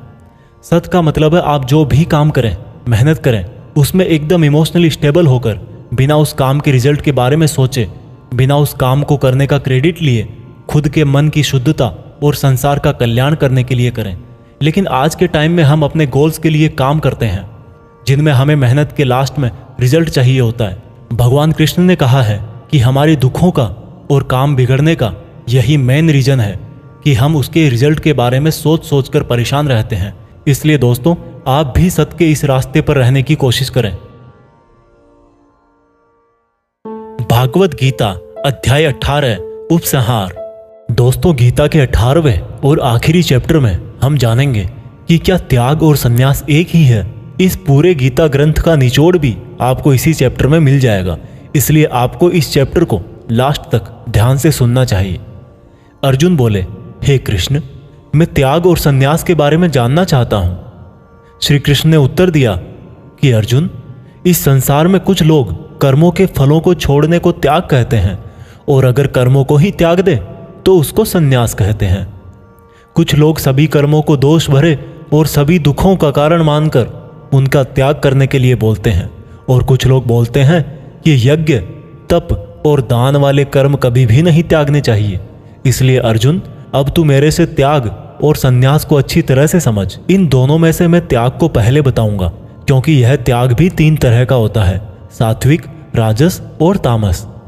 यज्ञ, तप और दान, ये तीनों त्याग के योग्य नहीं, बल्कि फल की इच्छा के बिना किया गया यज्ञ, तप और दान, यही सात्विक त्याग कहे जाते हैं। मतलब जो शास्त्रों में दिया गया कर्म और धर्म जिसमें फल और आसक्ति ना हो, उसको सात्विक त्याग कहा जाता है। कोई मनुष्य अगर सभी कर्मों को यह समझकर त्याग दे कि यह कर्म ही दुखों का कारण है, तो यह त्याग राजस त्याग कहलाता है। किसी अन्य मोह के कारण अगर किसी कर्म का त्याग कर दिया जाए तो त्याग को तामस त्याग कहते हैं। जो व्यक्ति किसी भी काम से ना तो प्रेम करता है और ना ही नफरत करता है, ऐसा बुद्धिमान व्यक्ति ही सच्चा त्यागी है। मनुष्य शरीर कितना भी प्रयास कर ले, लेकिन वो फिर भी पूरी तरह से कर्म को नहीं छोड़ सकता, जैसे कि सांस लेना। इसलिए कर्मों के फलों को छोड़ देना ही सच्चा त्याग होता है। जो लोग कर्म फलों का त्याग इस संसार में नहीं करते हैं, उनके कर्म फल मृत्यु के बाद भी उनका पीछा नहीं छोड़ते हैं। हे अर्जुन, मनुष्य मन, वाणी और शरीर से जो भी अच्छा या बुरा काम करता है वह 5 तरह से होता है। करने वाले के द्वारा, उसके शरीर के द्वारा, उसकी ज्ञानेंद्रियों के द्वारा, उसकी कर्मेंद्रियों के द्वारा या फिर उसके पूजनीय देवताओं के द्वारा। ज्ञाता, ज्ञान और ज्ञेय, ये 3 प्रकार की कर्म प्रेरणा है। कर्ता, कारण और क्रिया, ये 3 तरह के कर्म संग्रह है। अर्जुन, ज्ञान, कर्ता और कर्म, ये तीनों भी 3 तरह के हैं। जिस ज्ञान में परमात्मा को अमर और अनंत माना जाता है वह ज्ञान सात्विक है। जिस ज्ञान में परमात्मा को अलग अलग समयों में अलग अलग नामों से जाना जाता है वह राजस ज्ञान है। और जो ज्ञान सात्विक ज्ञान और राजस ज्ञान के बाहर है वह तामस ज्ञान है। जो कर्म श्रद्धा रहित और फल की इच्छा के बिना किया जाता है वह सात्विक कर्म कहलाता है। जो कर्म कुछ पाने के लिए किया जाता है वह राजस है, और जो कर्म किसी का नुकसान करने के लिए किया जाता है वह तामस कर्म है। इस प्रकार से सात्विक कर्म करने वाला सात्विक कर्ता, राजसी कर्म करने वाला राजसी कर्ता और तामसिक कर्म करने वाला तामसिक कर्ता कहलाता है। इस तरह बुद्धि और संकल्प भी 3 तरह के होते हैं। हे अर्जुन, सात्विक कर्म, राजस कर्म और तामस कर्म करने वालों की बुद्धि और संकल्प ये भी क्रमशः सात्विक, राजस और तामस होते हैं। हे अर्जुन, सुख भी 3 तरह के होते हैं। बिना किसी कर्म फल के परम ब्रह्म में ध्यान लगाकर मिलने वाला सुख सात्विक सुख होता है। बल, बुद्धि, शक्ति, राज्य इत्यादि की प्राप्ति राजस सुख है। नींद, आलस्य और वासना इत्यादि तामस सुख है। इस पूरे ब्रह्मांड में इन तीनों प्रकार के अलावा और कुछ भी नहीं है। हे अर्जुन, ब्राह्मण, क्षत्रिय, वैश्य और शूद्र, इन चारों के कर्म इनके गुणों के आधार पर बांटे गए हैं। अपनी मन और इंद्रियों को वश में रखना, सभी प्राणियों का भला करना, धर्म का पालन करना, बिना कर्ता भाव के कर्म करना, परमात्मा में ध्यान लगाना, ये सब गुण जिसमें होते हैं उसको ब्राह्मण कहना चाहिए। बल, बुद्धि, दान, वीरता, शासन, ये सब क्षत्रिय के कर्म है। खेती, व्यापार इत्यादि वैश्य का काम है तथा इन सब वर्णों की सेवा करना शूद्र का कर्म है। हे अर्जुन, दूसरों के धर्म और कर्म से तो अच्छा है भले ही कम गुणों वाला हो, लेकिन अपना ही कर्म और धर्म निभाएं, और ऐसा करना ही मोक्ष के द्वार खोलता है। मानव कर्मों में कुछ ना कुछ कमियां तो रहती ही है, फिर भी उसको खुद का कर्म नहीं छोड़ना चाहिए।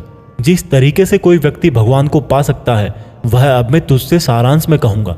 हमेशा और हल्का भोजन करने वाला, हमेशा और हल्का भोजन करने वाला, अपने देश का धर्म निभाने वाला, इच्छाओं का त्याग करके एकांत में ज्ञान का अध्ययन करने वाला, मन, वाणी, शरीर को वश में रखने वाला, लाभ हानि, सजीव निर्जीव, मित्र शत्रु, इन सब को बराबर समझने वाला, घमंड, बल, मोह रहित और शांति सहित भगवान से अनंत भक्ति प्रेम करने वाला सदा के लिए मेरे पास आ जाता है।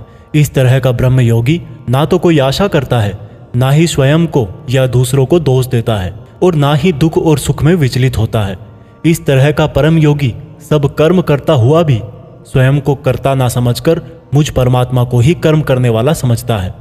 हे अर्जुन, इस तरह से तू भी इन बातों को समझकर अगर अपना धर्म और कर्म निभाएगा तो तू भी मुझ में परम पद पाएगा।